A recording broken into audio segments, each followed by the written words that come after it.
तो अभी तक हमने डिराक की क्वेश्चन को सॉल्व किया है और हमने लास्ट टाइम जिस एक्सप्रेशन पे ख़त्म किया था, अगर वो एक्सप्रेशन मैं दोबारा लिखूं तो वो कुछ यूं था।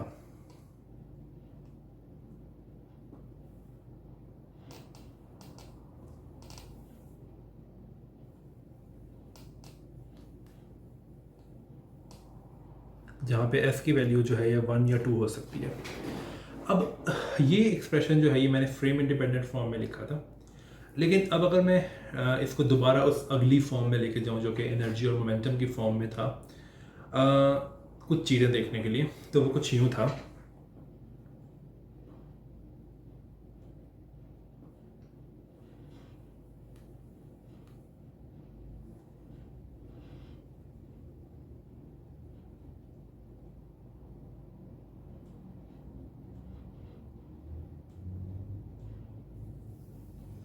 This whole was multiplied with this thing, और इसी तरह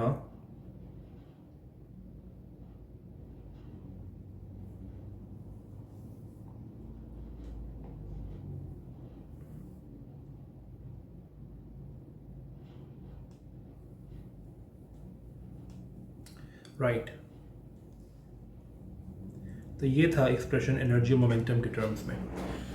अब मैं क्या चाहता हूँ, मैं ये करना चाहता हूँ कि मैं चाहता हूँ कि इस एक्सप्रेशन की लिमिट मैं चेक करूँ लार्ज जेड बूस्ट के अंदर, क्योंकि ये एक्सप्रेशन लिखा ही जेड बूस्ट के लिए गया है। तो अगर लार्ज जेड बूस्ट होगा तो ये एक्सप्रेशन किस तरह बनेगा, लेकिन यहाँ पे हमें पता है चुके कि एस की वैल्यू 1 या 2 हो सकती है। तो पहले हम एस की वैल्यू अगर 1 यूज़ करें, और मैं दोबारा बार बार के लिखूँगा ये सारा एक्सप्रेशन, तो मैं शुरू में ही इसी के ऊपर जो भी करूँगा मैनिपुलेशन वही करूँगा सारी, लेकिन जो एक्स्ट्रा काम होगा वो इसके नीचे होगा। तो अगर मैं एस की वैल्यू 1 लेता हूँ तो हमें पता है कि ज़ाय 1 जो है वो 1 0 है, लेकिन हमें ये पता है कि 1 माइनस सिग्मा 3/2 अगर ये ऑपरेट होता है ज़ाय 1 पे, तो that's just 1 minus sigma 3/2 and 1 0।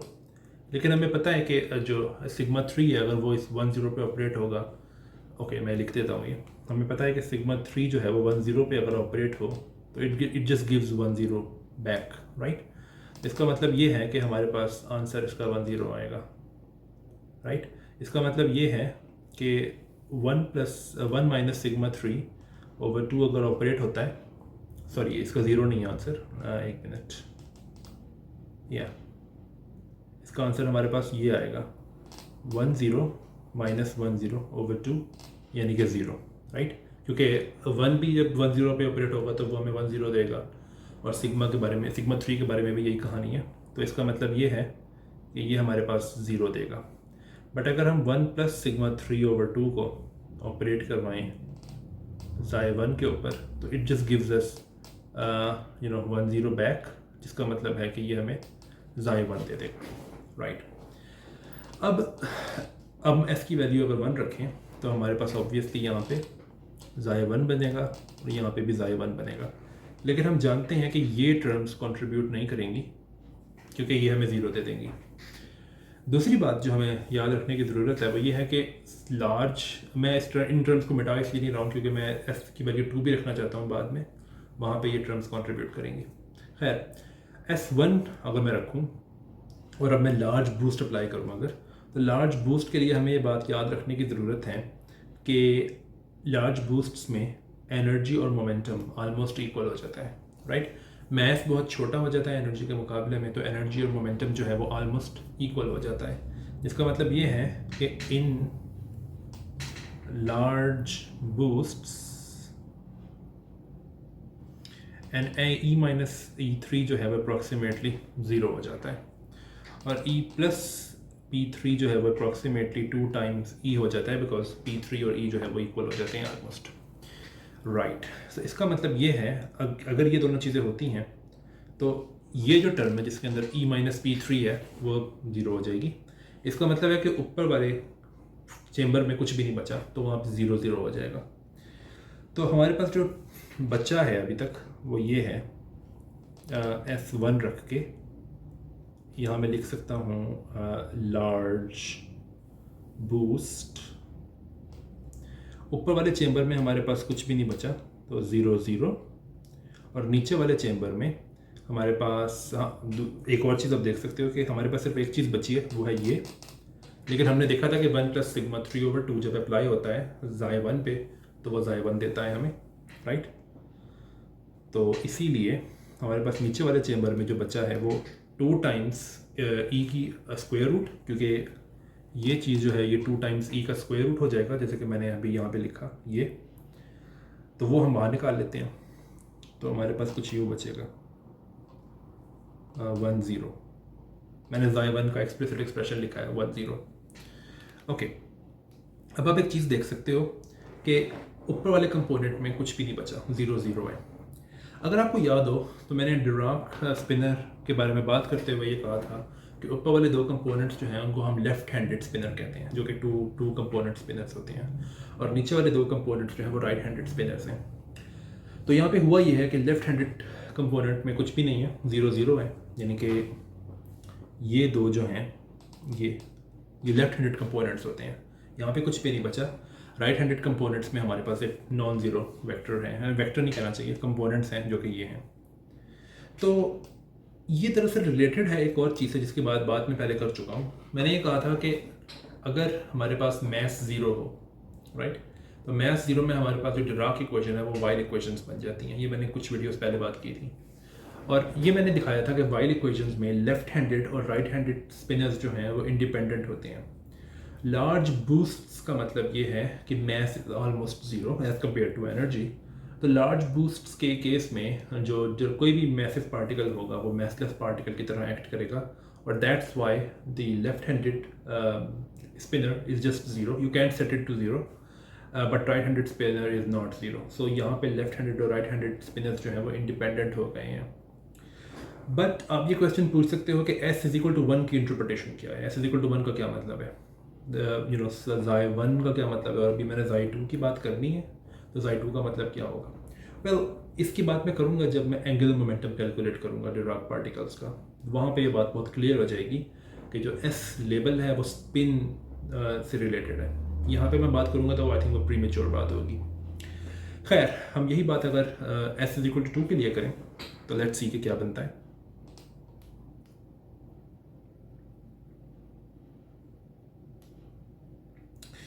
Okay, तो इनको हम दोबारा रिस्टोर करते हैं टर्म्स को। अब अगर मैं s = 2 रखता हूँ तो यहाँ पे 2 हो जाएगा, यहाँ पे भी 2 हो जाएगा, राइट। s = 2, s = 2 का मतलब है कि हमारे पास xi2 है जो कि 0 1 है। हमें पता है कि 1 - σ3/2 अगर xi2 पे एक्ट करता है, सो दैट्स जस्ट 0 1। तो ये क्या बनेगा, 1 तो खैर हमें 0 1 ही देगा, माइनस σ3 अगर एक्ट करता है 0 1 पे तो वो हमें -1 टाइम्स 0 1 देता है, right. So minus minus plus हो जाएगा, that's nothing but xi2, right. तो इसका मतलब ये है कि यहाँ पे हमें यहाँ से एक नॉन ज़ीरो कंट्रीब्यूशन मिल रही है, लेकिन अगर ये एक्ट करता है xi2 पे तो ये हमें 0 देता है। चेक करना कोई मुश्किल नहीं है। इसका मतलब ये है कि s = 2 के केस में ये टर्म कंट्रीब्यूट नहीं करेगी, ये टर्म कंट्रीब्यूट नहीं करेगी, और एक तीसरी टर्म भी कंट्रीब्यूट नहीं करेगी, बिकॉज मैंने कहा था कि लार्ज बूस्ट्स के केस में e - p3 जो है वो ऑलमोस्ट 0 है, तो ये टर्म भी कंट्रीब्यूट नहीं करेगी बिकॉज इसमें e - p3 है। और हमें याद रखने की ज़रूरत है कि e + p3 जो है वो 2 टाइम्स e है। अब हम देख सकते हैं कि इस केस में जब s = 2 है, s = 2 जब है तो लार्ज बूस्ट्स क्या करते हैं, सो u2p लार्ज बूस्ट्स।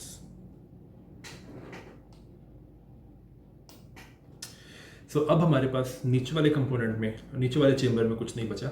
ऊपर वाले चेंबर में हमारे पास 2 टाइम्स e का अंडर रूट है, बिल्कुल पहले की तरह, और हमारे पास xi2 बचेगा, बिकॉज मैंने आपको बताया अभी कि ये जो चीज़ है जब xi2 पे एक्ट करती है तो हमें xi2 दे देती है। तो हमारे पास ये आएगा, xi2 हमें पता है 0 1 है, और नीचे अब कुछ नहीं बचा।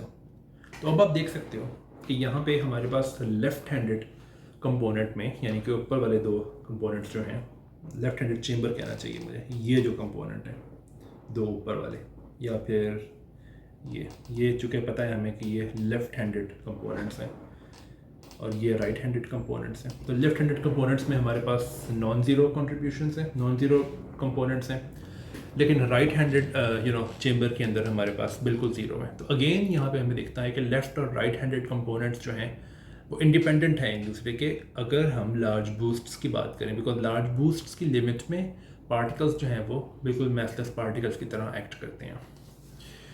अच्छा, अगर मैं दोनों तरह के स्पिनर्स को लिखूं,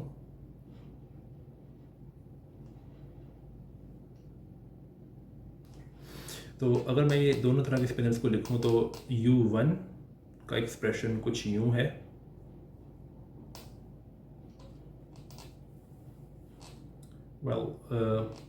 वेल लार्ज बूस्ट के केस में तो मैं L लिख देता हूँ। L का मतलब है लार्ज बूस्ट। ये एग्जैक्टली इसके इक्वल नहीं है, राइट? सिर्फ लार्ज बूस्ट की लिमिट के अंदर ऐसा है। और दिस, राइट। सो यहाँ पे हमारे पास यहाँ पे 0 1 है, लेकिन यहाँ पे कुछ भी नहीं है लार्ज बूस्ट के केस में। अब मैं काम करता हूँ, मैं एक ऑपरेटर इंट्रोड्यूस करने लगा हूँ, लेकिन वो ऑपरेटर की सिग्निफिकेंस आपको बाद में समझ आएगी, लेकिन अभी मैं सिर्फ एक फैक्ट बता देता हूँ उस ऑपरेटर के बारे में। तो मैं बताने लगा हूँ आपको हेलिसिटी ऑपरेटर के बारे में।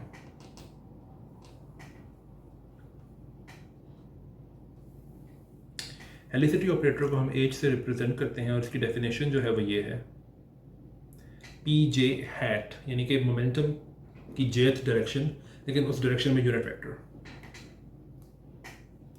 Times this thing. अब अगर तो मोमेंटम का सिर्फ थर्ड कंपोनेंट है, और आपको ये याद रखने की ज़रूरत है कि J की वैल्यू सिर्फ 1 2 या 3 हो सकती हैं, इसमें मोमेंटम का टाइम कंपोनेंट नहीं आएगा। ओके, सो अब अगर मोमेंटम की सिर्फ थर्ड डायरेक्शन है, बिकॉज हमने बूस्ट परफॉर्म किया है सिर्फ दैट डायरेक्शन में, तो मोमेंटम की सिर्फ थर्ड डायरेक्शन होगी।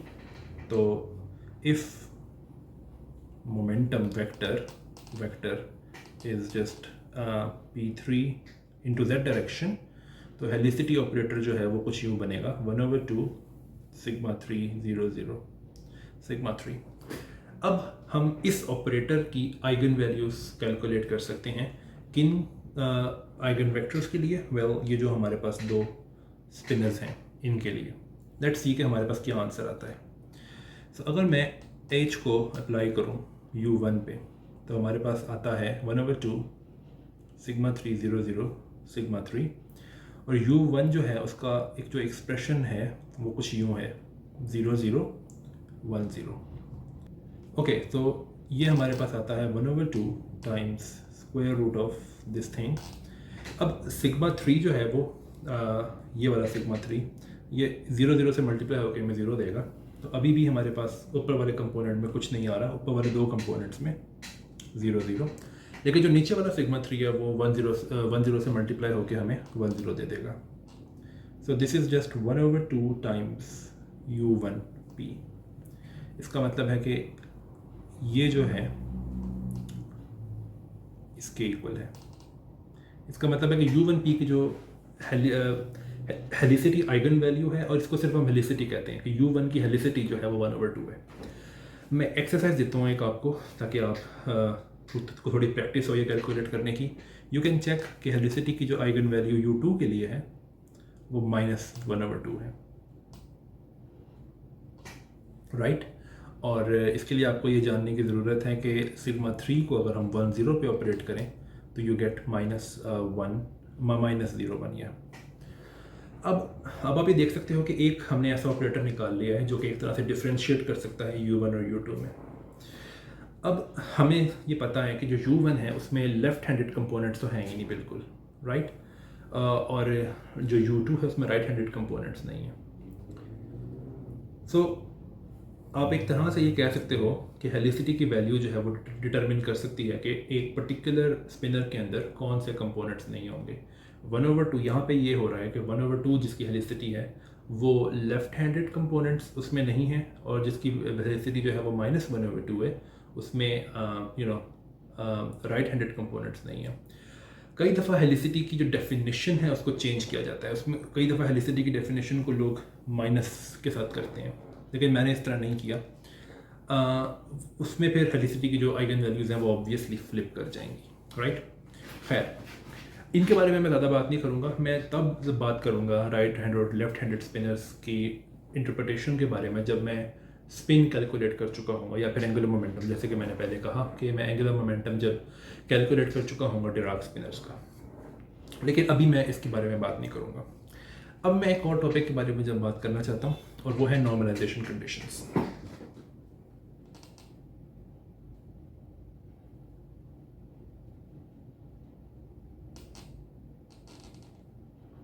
नॉर्मलाइजेशन रिलेशंस कहना बेहतर है। ये इसलिए ज़रूरी है क्योंकि हम जब क्वांटम फील्ड थ्योरी में फाइनमेंट डायग्राम्स कैलकुलेट करेंगे बाद में जब हम करेंगे, तो वहाँ पे हमें स्पिनर्स के डॉट प्रोडक्ट्स, इनर प्रोडक्ट्स, इनकी बात करनी पड़ेगी। तो हम इनको अभी से फिगर आउट कर लेते हैं। तो अभी मैं u का एक्सप्रेशन दोबारा लिखता हूँ s के साथ, और यहाँ पे s जो लेबल है ये बहुत ज़रूरी है। तो इसका एक्सप्रेशन था p dot sigma this thing, p dot sigma bar and this thing. पहले मैं ये कैलकुलेट करता हूँ कि what is US dagger. Well, dagger के लिए हम जानते हैं कि ये कुछ यूँ बन जाएगा, और आपको याद रखने की ज़रूरत है कि सिग्मा मैट्रिसेस का डैगर सिग्मा मैट्रिक्स खुद होता है, दे आर हर्मिशियन।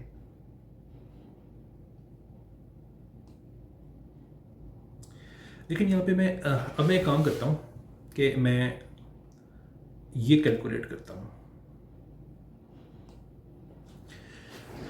ये कैलकुलेट करने से पहले मैं आपको एक बात याद कराता हूँ। जब मैं डिराक लेग्रांजियन की वीडियो में मैंने ये कहा था कि साई डैगर साई जो है वो लॉरेंट स्केलर नहीं है, और मैंने प्रूफ किया था ये। तो चूँकि साई जो है उसका वो यू जो है वो प्रोपोर्शनल है, तो हमें ये बिल्कुल एक्सपेक्ट नहीं करना चाहिए कि यू डैगर यू जो है वो भी लॉरेंट स्केलर होगा। तो लेट्स सी कि क्या ये है या नहीं। सो अगर आप इसके एक्सप्रेशंस को पुट करो,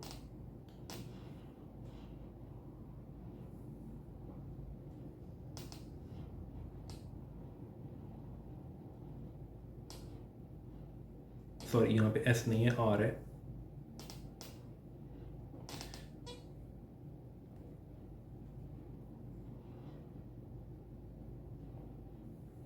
राइट, तो इसको अगर आप कैलकुलेट करो तो आपके पास कुछ यूँ आएगा। आपके पास दो टर्म्स आएंगी, उनमें से आप दोनों में से साई आर डैगर जो है वो लेफ्ट साइड पे कॉमन ले सकते हो, साई एस जो है वो राइट साइड पे कॉमन ले सकते हो। तो दो टर्म्स में से आपके पास कुछ यूँ बचेगा तो अंदर ये। लेकिन आप देख सकते हो कि ये चीज़ सिर्फ एक टर्म बनाएगी, क्योंकि अगर मैं इसको ओपन करूँ तो मेरे पास बनता है P0 जो कि एनर्जी है, और उसके साथ सिग्मा 0 होगा जो कि आइडेंटिटी मैट्रिक्स है। तो ये बनेगी पहली दो टर्म्स, और ये अब मैंने चूँकि इनके नीचे बार डाली है तो ये वेक्टर्स हैं, बल्कि मैं बार नहीं डालता, मैं PJ सिग्मा J लिख लेता हूँ, राइट। दूसरी जो ये दो टर्म्स हैं, ये दरअसल सिर्फ इसकी एक्सपेंशन है। अब अगर मैं इसकी एक्सपेंशन की बात करूँ तो उसमें एक टर्म तो ये एनर्जी आएगी, लेकिन जो दूसरी टर्म है उसमें माइनस PJ सिग्मा J है, बिकॉज सिग्मा बार J जो है, sigma bar J that's minus sigma J, ये हमने देखा था बहुत पहले। सो इसमें ये दोनों टर्म्स कैंसिल हो जाएंगी और आपके पास 2 टाइम्स E आएगा। चूँकि ये एनर्जी जो है वो एक मोमेंटम को कॉरेस्पॉन्ड करती है, तो इसके नीचे कभी कभी जो है ये मोमेंटम सबस्क्रिप्ट भी डाला जाता है। तो इसका मतलब ये हुआ कि ये होगा 2 टाइम्स EP, राइट। अब ये क्वेश्चन पूछ सकते हो कि ये जो ये चीज़ है ये क्या है। वेल, ये इतना मुश्किल नहीं है देखना कि ये सिर्फ डेल्टा RS है। वो इसलिए क्योंकि E1 और E1 जो है वो ये है, ES जो है E2 जो है वो ये है। तो ये सिर्फ ये म्यूचुअली ऑर्थोगोनल वेक्टर्स हैं। आप चेक कर सकते हो कि इन डेफिनेशंस के साथ ये चीज़ डेल्टा RS है, बिकॉज ये सिर्फ तभी नॉन ज़ीरो होगा जब R और S इक्वल होंगे, वरना ये हमेशा ज़ीरो होगा। सो this is just 2 times energy of P delta RS। और हमारी एक्सपेक्टेशन बिल्कुल सही है कि ये लॉरेंट स्केलर नहीं है, बिकॉज एनर्जी कहीं से भी लॉरेंट स्केलर नहीं है, राइट। ओके, हमें ये भी याद है कि जब हम डिराक लैग्रांजियन की बात कर रहे थे तो हमने कहा था कि जो साई बार साई है वो एक लॉरेंस स्केलर है। तो हम चेक कर सकते हैं क्या यू बार यू क्या ये लॉरेंस स्केलर है या नहीं। वेल ये क्या है हमें नहीं पता, ओके, बट इसके लिए मुझे पहले यू बार कैलकुलेट करना पड़ेगा। यू बार जो है वो है U dagger times gamma naught. U dagger जो है वो है कुछ यूँ,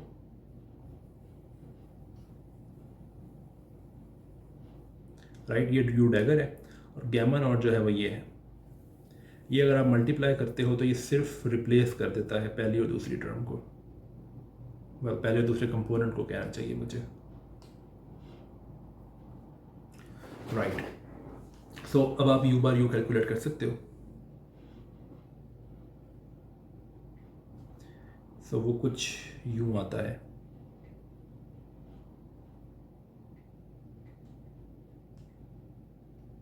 दिस मल्टीप्लाइड बाय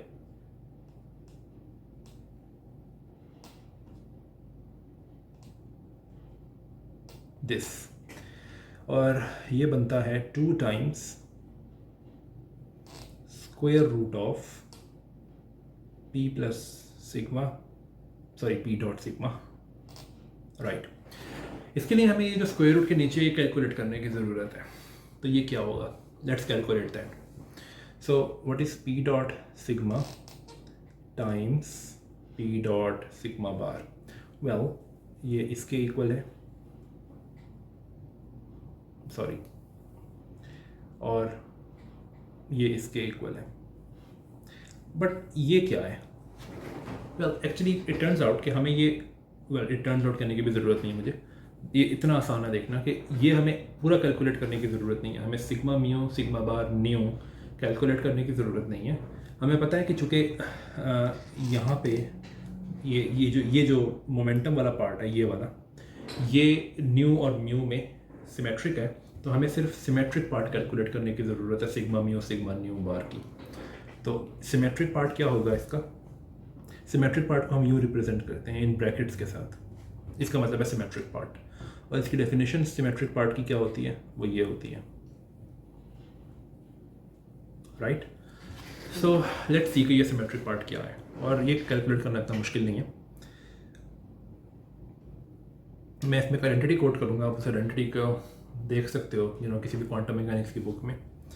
सो सबसे पहले तो मैं वो केस डिस्कस करूँगा जब न्यू ज़ीरो है और म्यू जो है, सॉरी म्यू ज़ीरो है और न्यू जो है वो जे है, बल्कि वो भी ज़ीरो है। पहले तो यहाँ से शुरू करते हैं, बट इसमें आपको ये पूरी डेफिनेशन लगाने की ज़रूरत नहीं है, बिकॉज ऑब्वियसली दोनों टर्म्स न्यूमरेटर में सेम होंगी, तो आपके पास सिर्फ एक टर्म बचेगी, right. So this is identity matrix, but इसको मैं जानबूझ कर यूँ लिखूँगा, gamma 0 0 identity matrix, gamma 0 0 just 1 है, ओके। अब वो केस है जब म्यू ज़ीरो है और म्यू ज़ीरो है और न्यू जो है वो जे है। तो उस केस में आइडेंटिटी जो सिमेट्रिक पार्ट होगा वो कुछ यूँ होगा, ओके। सो अब सिग्मा ज़ीरो और सिग्मा बार ज़ीरो जो है वो दोनों आइडेंटिटी मैट्रिक्स हैं, बट सिग्मा बार जे जो है वो माइनस सिग्मा जे के इक्वल है। तो हमारे पास कुछ यूँ बनेगा, but this is just zero, this is zero. But zero लिखने का एक और फैंसी तरीका भी है, वो मैं बताता हूँ कि क्या है। वो तरीका जो है वो ये है, it's 0 j times identity matrix. Well जो G metric tensor G 0 j जो है वो ज़ीरो है obviously, because metric tensor is diagonal. Last case वो है जिसमें ये दोनों म्यू और न्यू दोनों स्पेस इंडिसेस हैं, तो उसका जो सिमेट्रिक पार्ट है वो कुछ यूँ है। यहाँ पे मैं आइडेंटिटी कोड करूँगा, 2 पाउली सिग्मा मैट्रिसेस। अच्छा, पहले तो आइडेंटिटी कोड करने से पहले मैं इसको एक और स्टेप कर दूँ। इसमें ये चीज़ जो है ये इक्वल है सिग्मा आई और यहाँ पे माइनस लगा के sigma J, because sigma bar J जो है वो माइनस सिग्मा जे के इक्वल है। और यही काम जो है वो यहाँ पे प्लस के साथ होगा, सॉरी माइनस के साथ होगा, राइट। सॉरी जे बार नहीं आएगा, this is just 1/2 times anti commutator of sigma I and sigma J. Identity जो मैं कोट करनी है वो ये है 2 times delta I J time the identity matrix. तो ये मैंने कम्यूटेटर की आइडेंटिटी कोट की है 2 पाउली सिग्मा मैट्रिसेस की। So this is just minus delta I J 1, but delta I J जो है वो 0 है जब आई और जे सेम नहीं है, और जब वो सेम है तो वो 1 है। बट एक एडिशनल माइनस साइन दिया है सामने, तो इसको मैं यूँ लिख सकता हूँ कि it's G I J, because metric tensor जो है वो 0 है जब आई और जे क्या कहते हैं सेम नहीं है, लेकिन जब आई और जे सेम है तो वो -1 है, बिकॉज मैं मैट्रिक टेंसर का जो सिग्नेचर यूज़ कर रहा हूँ वो प्लस माइनस माइनस माइनस है, राइट। ओके, सो ये सारा जो है, सॉरी मुझे मिटाने की ज़रूरत नहीं है। तो मैं ये कंक्लूड कर सकता हूँ कि इसका जो सिमेट्रिक पार्ट है वो हर केस में यूँ आ रहा है कि it's G mu nu times identity matrix. अब हम देख सकते हैं कि पी डॉट सिग्मा और पी डॉट सिग्मा बार, जो कि हमने देखा था कि वो ये था पी म्यू सिग्मा म्यू, और इसका सिर्फ सिमेट्रिक पार्ट देखने की ज़रूरत है। So that's P mu times sigma mu nu, but that's P square, but that's M square. Momentum vector का जो square होता है वो that's mass square. So हमारे पास अब ये आ गया है, ये जो स्क्वायर रूट के अंदर है, जो स्क्वायर रूट के अंदर है वो m स्क्वायर है, तो अगर हम इसका स्क्वायर रूट लेंगे तो वो m रह जाएगा। तो इसका मतलब है कि ये चीज़ जो है ये बनती है 2 टाइम्स m, और इसके बारे में हम पहली बात कर चुके हैं कि ये डेल्टा आर एस है, so that's just 2m R S, ये अलग चीज़ है बिल्कुल इससे। तो हमने देखा कि ये लोरेंट्ज़ स्केलर है। अब हम देख चुके हैं कि यू डैगर यू जो है वो लोरेंट्ज़ स्केलर नहीं है, एनर्जी के प्रोपोर्शनल है वो, और जो यू बार यू है वो लोरेंट्ज़ स्केलर है। तो ये नॉर्मलाइजेशन रिलेशन है यू का। अब एक और चीज़ मैं इंट्रोड्यूस करवाना चाहता हूँ, और उसके नॉर्मलाइजेशन रिलेशंस में डिराइव करना चाहता हूँ। वो वहाँ तक हम यूँ जाएंगे कि अगर मैं क्वेश्चन पूछूं कि मैंने जो यू की सोल्यूशन थी वो उसको स्टार्ट कैसे किया था, मैंने यूँ किया था कि it is just this thing equal to U of P times this thing, but इसमें ऑब्वियसली ये असम्पशन है कि मैं एनर्जी को पॉजिटिव एज्यूम कर रहा हूँ। एनर्जी को पॉजिटिव एज्यूम इसमें मैं कर रहा हूँ क्योंकि अगर मैं इस एक्सपोनेंशियल को खोलूँ तो this is minus I energy times time minus P dot x, right.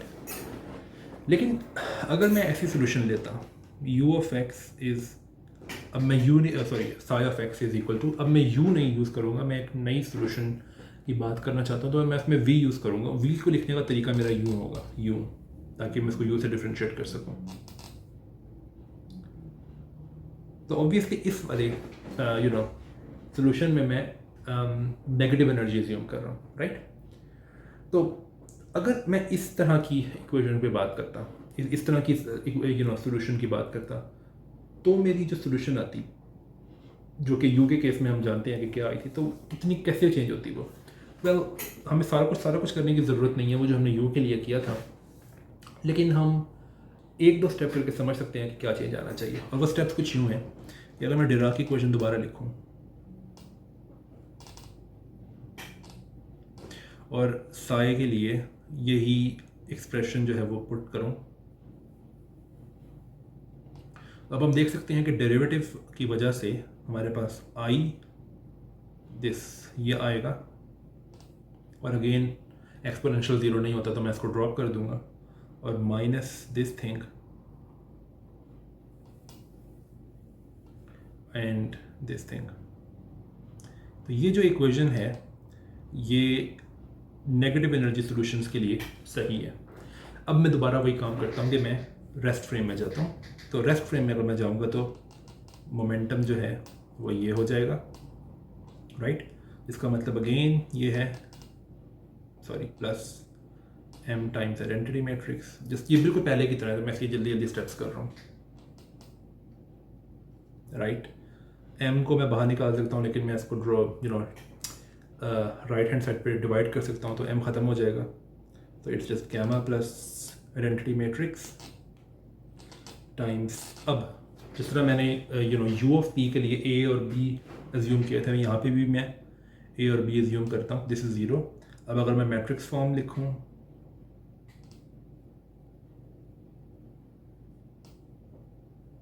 Times a b is zero, तो यहाँ से हमें पता लगता है कि a plus b is zero, जिसका ये मतलब है कि a is equal to minus b. अगर आपको याद हो तो u ऑफ p के लिए हमारे पास आया था कि a is equal to b, अब यहाँ पे आ रहा है a is equal to minus b, तो इसका मतलब है कि u ऑफ p की जो फॉर्म हम एज्यूम करेंगे जिस तरह हमने पहले की थी अंडर रूट m के साथ, बिल्कुल वैसे करेंगे। और यहाँ पे हमने पहले ज़ाय एज्यूम किया था, यहाँ पे भी हम यही करेंगे कि ऊपर कुछ लिखेंगे और नीचे उसका नेगेटिव लिखेंगे, लेकिन पॉजिटिव एनर्जी सॉल्यूशंस के साथ कंफ्यूजन को अवॉइड करने के लिए यहाँ पे एक और कन्वेंशन नोटेशन यूज़ की जाती है।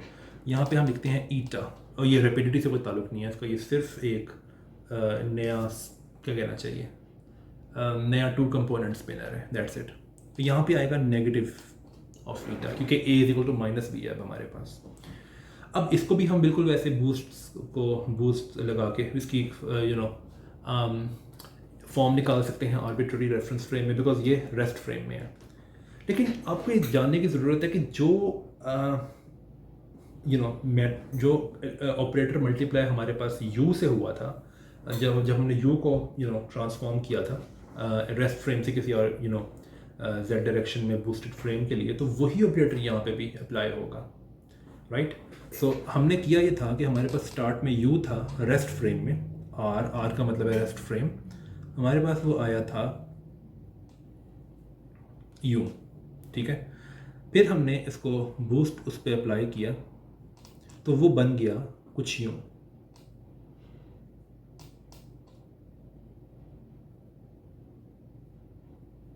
राइट।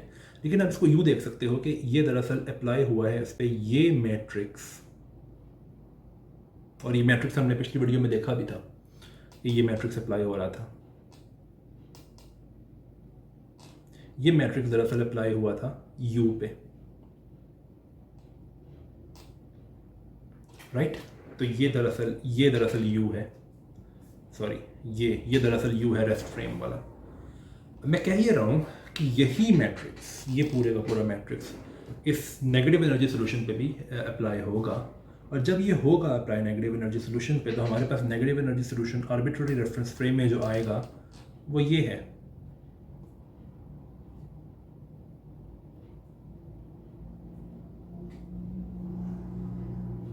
तो मैं जैसे कह रहा था कि हमें सब कुछ वो करने की ज़रूरत नहीं पड़ेगी जो हमने पहले किया है, हमारे पास नेगेटिव एनर्जी सोल्यूशन आ चुकी है, और यहाँ पे भी एस लिखना चाहिए मुझे। तो ये नेगेटिव एनर्जी सोल्यूशन है डिराक इक्वेशन की, राइट। अब इसमें भी एस जो है वो 1 और 2 हो सकता है। अब हमने क्या करना है कि इसके हमने नॉर्मलाइजेशन रिलेशंस फाइंड करने हैं। तो जिस तरह हमने पहले यू के लिए किए हैं बिल्कुल वैसे ही करेंगे। हम पहले इसका डैगर कैलकुलेट करें अगर, तो हमारे पास आएगा एन एस डैगर, और n s dagger minus sign आएगा बार, राइट। और अगर मैं अब बार भी कैलकुलेट कर लूँ इसका, तो हमें पता है कि गैमा ज़ीरो मैट्रिक्स जो होगा वो दरअसल ऑर्डर चेंज कर देगा जिस तरह यू का किया था उसने। तो वो बनेगा कुछ यूँ, पहले बी डॉट बार आ जाएगा माइनस के साथ, और फिर पी डॉट सिग्मा आएगा, राइट। अब हम जिस तरह हमने पहले यू के लिए कैलकुलेट किया, हम कैलकुलेट करते हैं v r dagger P v f p. Well, इसका जो एक्सप्रेशन बनता है वो कुछ यूँ बनता है, डैगर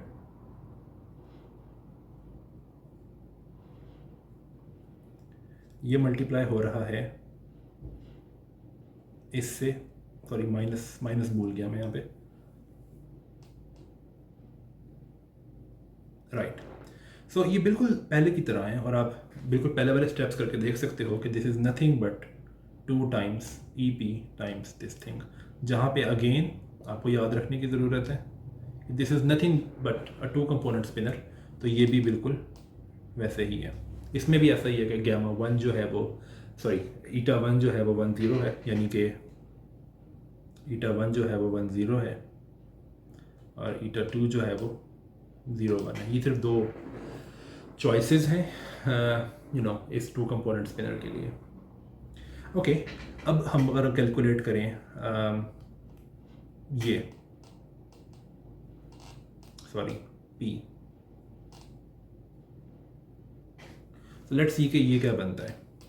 ये बनता है dagger P dot sigma bar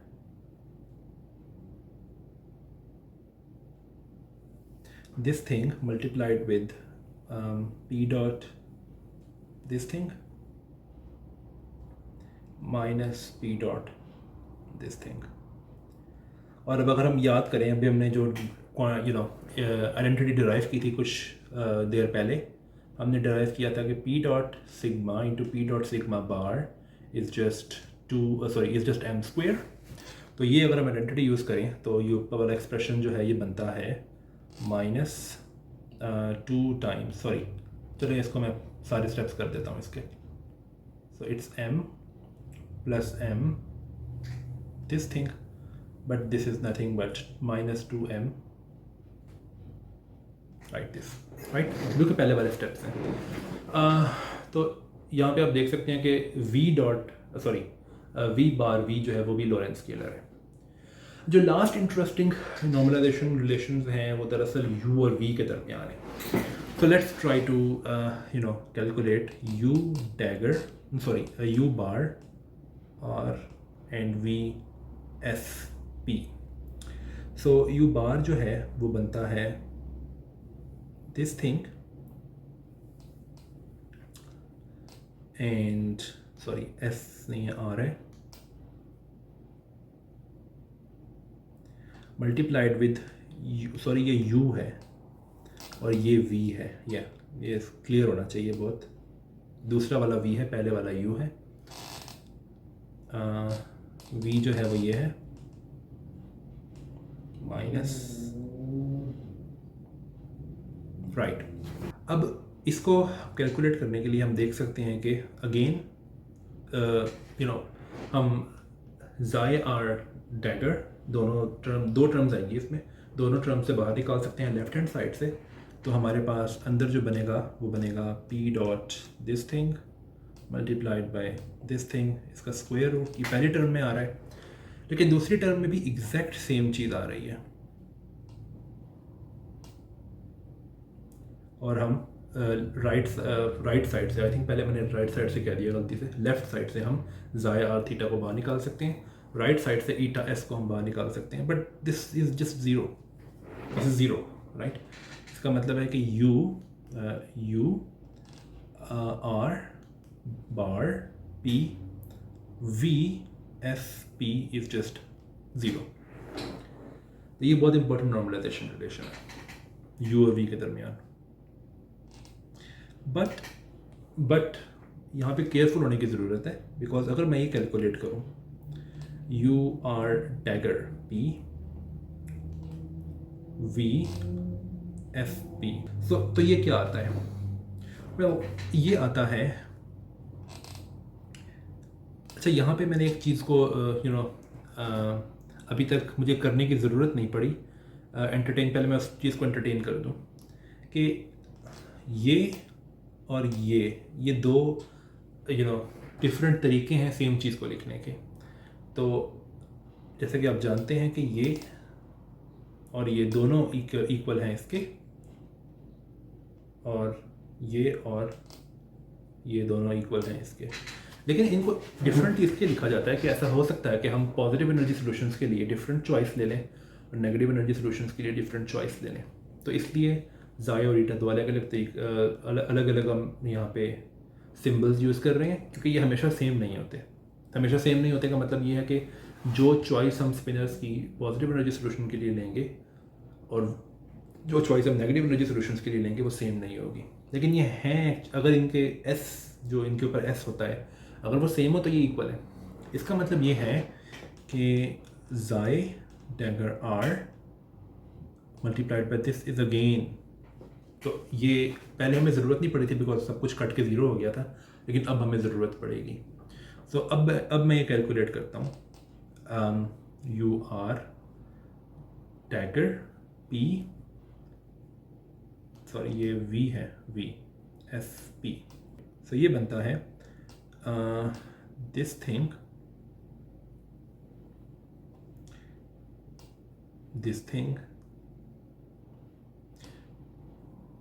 multiplied by p dot sigma minus p dot sigma bar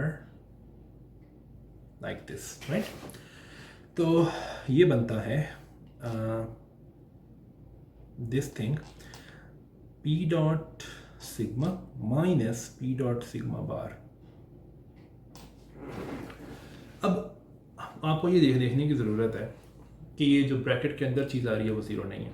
it's not zero because P dot sigma जो है that's energy multiplied by identity matrix, लेकिन मैं वो लिखूंगा नहीं, माइनस पी जे सिग्मा जे। लेकिन अगर मैं पी डॉट सिग्मा बार लिखूँ that's energy plus P J sigma J, because well इसको मैं एक और स्टेप कर दूँगा बीच में, तो ये ऐसे बनता है P J sigma J, because sigma bar J जो है वो नेगेटिव सिग्मा जे की इक्वल है। सो अब अगर मैं ये कैलकुलेट करूं so it's nothing but minus 2 times P J sigma J, तो ये सेम नहीं है, सॉरी ये ज़ीरो नहीं है। तो इसका मतलब ये है कि U are dagger P V S P it's not zero, लेकिन अगर मैं इसको bar, so it's not zero sorry, लेकिन अगर मैं इसको बार कर दूं तो फिर ये ज़ीरो है। तो ये थोड़ा केयरफुल रहना है। लेकिन एक छोटी सी बात अगर आप नोट करो वो ये है कि अगर मैं कैलकुलेट करूं यू डैगर आर एक मोमेंटम करके, मोमेंटम क्या मैं लिखता हूँ अभी, और वी एफ मोमेंटम का मैं बताता हूँ ये मोमेंटम क्या है। हमने देखा है कि अगर ये मोमेंटम सेम हो तो ये ज़ीरो नहीं है, जैसे कि हमने अभी ऊपर देखा। लेकिन अगर मैं काम करूं कि अगर मैं लिखूं कि एक ऐसा मोमेंटम है जिसकी कुछ एनर्जी है और मैं 4 मोमेंटम को दरअसल एक्सपैंड करके लिख रहा हूँ, तो इसका 0th कंपोनेंट जो है वो एनर्जी है और बाकी 3 कंपोनेंट्स को मैं इस तरह लिखूँगा, नीचे मैं वेक्टर का साइन डाला है 3 वेक्टर का। लेकिन अगर मैं ये करूँ कि वी वाला जो मोमेंटम है उसका उसमें जो 3 मोमेंटम है उसकी डायरेक्शन बदल दूँ तो उससे कोई फ़र्क पड़ता है क्या? बहुत ज़्यादा फ़र्क पड़ता है। उससे फ़र्क ये पड़ता है कि अब यहाँ पे हमारे पास जो बीच में आएगा वो कुछ यूँ होगा पी डॉट सिग्मा, इसको अगर मैं खोल के लिखूँ तो E plus P dot sigma, लेकिन ये वेक्टर है, माइनस ई माइनस सॉरी या okay that's fine, P dot sigma bar, sorry यहाँ पे आर है। तो आप देख सकते हो कि पहले ये चीज़ ज़ीरो नहीं थी, लेकिन अब मैंने एक में मोमेंटम की जो 3 कंपोनेंट जो है उसके स्पेस कंपोनेंट उसकी डायरेक्शन बदल दी है।